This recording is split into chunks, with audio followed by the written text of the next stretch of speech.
The Squad came out a while ago and it has been a complete disaster. So I told myself, like any sane person would, why not do the Herculean task and try to fix the Suicide Squad. By the end of this video, I plan on turning this dumpster fire of a game into something that is worth your time and hard-earned cash. I'm just some guy on the internet, and here's how you fix Suicide Squad Kill the Justice League. Spoilers for the Squad and Gotham Knights. In this video, we're going to be going over story elements, combat, missions, and future downloadable content. Starting with the story. First off, we're going to be taking two Warner Brother games, that being Gotham Knights and Kill the Justice League. We're gutting those games and putting them together, making one epic live service game. We're going to be keeping the same premise of Brainiac invading Earth and seizing control of the Justice League. However, this time around, instead of seeing Amanda Waller talk on walkie-talkies to the Suicide Squad, you'd actually see Alfred in the Belfry communicating with the Gotham Knights in Metropolis.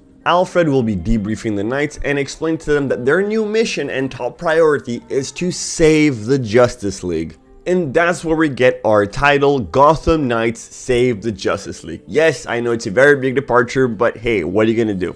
The reason for the switch is because the Gotham Knights already have a fan base, have much more history to pull from, and are actually a lot more likable than the Squad. The story would proceed fairly similar to the original, with having the Flash being the first major boss encounter that you have. Throughout the game, the Flash will continue to appear and mock and harass the players. And after a couple of rounds of harassment from the Scarlet Speedster, you would eventually get into a boss fight that you simply cannot win. When all hope seems lost, a burst of ice freezes the ground, sending the Flash slipping away and crashing, which gives the Knights an opportunity to run away while being escorted by Killer Frost. This is when the Gotham Knights are introduced to Amanda Waller and her squad. After much discussion, the Squad and the Knights decide that it would probably be better to work together and decide to form an alliance, although it'd be temporary. It's by working with Amanda Waller that the Knights end up meeting people like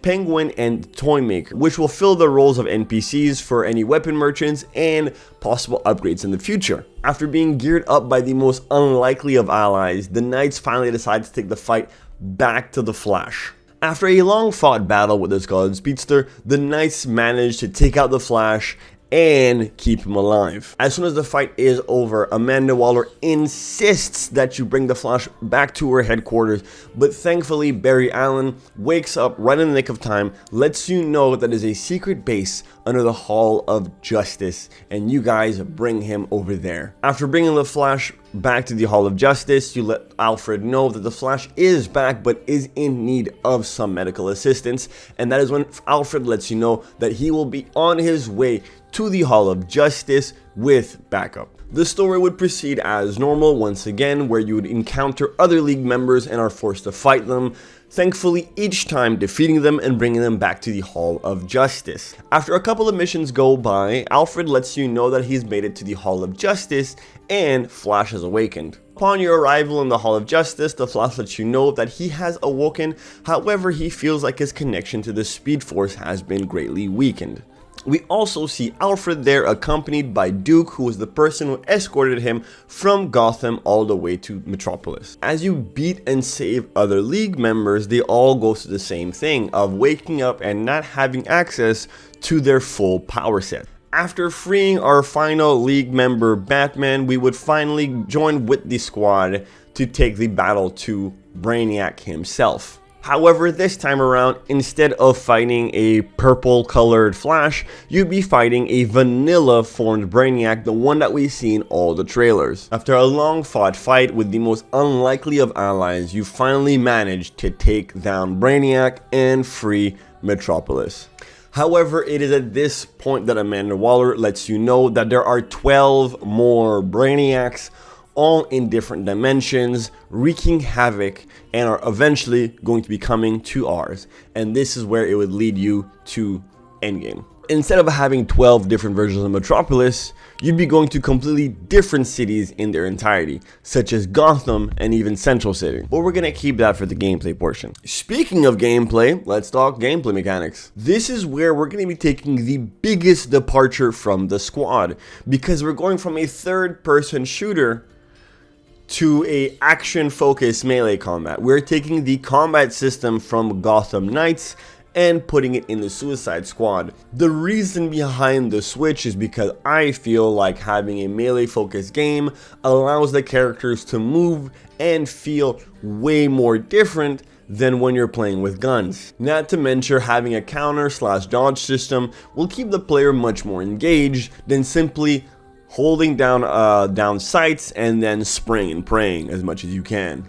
You still would have your ranged options, however, they'd be like in Gotham Knights or like in God of War 2018, where it's more of a tool from your kit and not the entire kit itself. There's also a couple of added bonuses on having the game be melee instead of a third-person shooter. One of that being is that combat is going to be much closer, so you don't have to have your enemies spread out as far, so you don't have to render such a huge area at once because you don't have enemies on the other side of the map sniping you. 2, you can add a stealth element. It doesn't have to be complex like the Arkham series, but something of the same level as Gotham Knights would be fantastic. And by adding a stealth system, you essentially could be just doubling the amount of mission types you have. Imagine a disarm the bombs mission, an infiltration mission, rescue the hostages without being detected type of missions. You already have 3 extra missions, and that's just off the top of my head. As for the skill tree, we're going to be sticking with the original version of the squad because Gotham Knights, you kind of just finish the skill tree, which doesn't really give you a lot of variety for your builds, and I just much prefer the Borderlands 3 skill trees that you can mix and match and hopefully create the perfect character for yourself. Next up is that we have the movement. For this, we're going to be looking at the squad for inspiration. Red Hood's Mystical Leap is a perfect match for King Shark's movement. So you would simply take King Shark, take his movement, add some streaks of green instead of blue, give that to Red Hood and allow him to run walls, and you have a fantastic powerhouse that can move at the speed of a speeding bullet or something. Like you got a flying tank on your hands essentially. Batgirl would simply be the movement from the Arkham series, and especially the Arkham series, not the Gotham Knights series. God, that was terrible. Tim Drake, aka Robin, would be taking inspiration from Captain Boomerang. However, instead of throwing a boomerang to a location where he wants to be teleported to, he would be using his slingshot, marking areas where he wants the watchtower to teleport him to. And last but not least, we would have Dick Grayson, Nightwing himself. His movement would be a combination from Gotham Knights and Harley Quinn in the squad. He would be using her grappling and swinging hook, although you would add the ability from Gotham Knights to allow him to wall jump and wall bounce. What can we expect for the endgame and DLC of Gotham Knights Saves the Justice League? The endgame would comprise of you and the other Knights going to other worlds to fight different versions of Brainiac. Instead of going to different versions of Metropolis, you'd be going to other League members' origins. You could have in Elseworld Gotham, and Elseworld Central City, and hopefully even in Elseworld Amazon Lily. Whenever you would go to Gotham, all the enemies and bosses would be Batman themed after some of the Batman's villains like Two-Face or the Riddler or the Joker. And DLC content could simply be different locations, entirely different new maps, and that area would be accompanied with the corresponding League member as a downloadable character. Now, I know you must be thinking, if we bring back the League members, they're simply going to take care of Brainiac and that's the end of story. You would think, however, as I mentioned before, all League members have been weakened due to Brainiac's influence. This is how you get the League members as playable characters. You have them in weakened states. Because let's face it, making a Superman game when you have the Gotham Knights on the same stage just doesn't make a great game. So you have Superman play more like Superboy. And if you really want to add squad members, then a couple of seasons you can just add a squad member instead of a Justice League member. And don't worry, we have a Gotham Knight. Duke himself, the person who brought Alfred, he should probably be one of the first DLC characters so that you can get Deadshot's traversal mechanic back if you really want to. A final thought. You have a story of the underdog team saving the league members this time around instead of annihilating them, which makes for a much more interesting and compelling story. Your combat becomes engaging, unique, movement is fluid, and you're basically going to double the amount of mission types you have for side quests. And finally, your seasonal updates would feel more impactful and weighty instead of just having a reskin of Metropolis over and over again.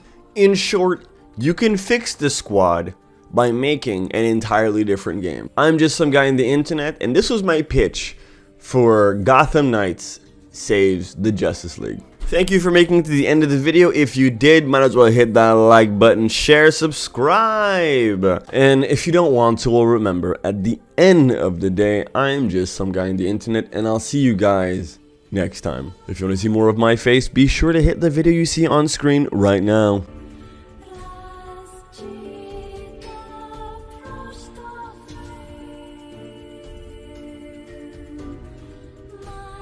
TV.